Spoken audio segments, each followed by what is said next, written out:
The reason why we're here at SEMA headquarters is because we want to inspire and excite the aftermarket. And there's no better place to do that than at SEMA headquarters.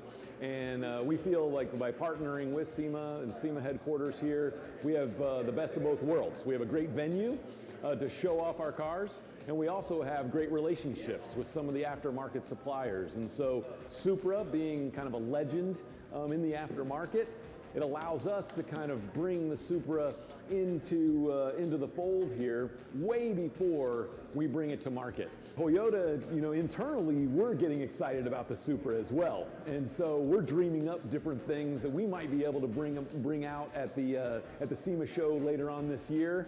But the main reason, why we're here too is, again, we want to inspire aftermarket companies to maybe actually they can bring some Supras to their booths at the SEMA show later on this year. So again, it's a great way for us to come together, Toyota and SEMA, aftermarket suppliers, to inspire and excite for later on. In inline six, that's 3-liter. Modern engines actually tend to be quite robust. A lot of the things that they do to stiffen the blocks for noise and things like that can actually be good for making horsepower.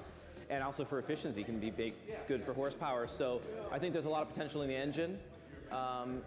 And I think it's a good looking car just out of the box. But I think there's some aero parts that you can put on there to make it really, step up on its attractiveness.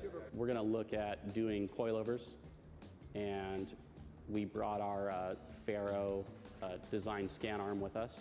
And we'll use that to kind of compare to our existing body of work and mock up a prototype that we think would be very well suited to the configuration of the car, the suspension being McPherson front and multi-link rear.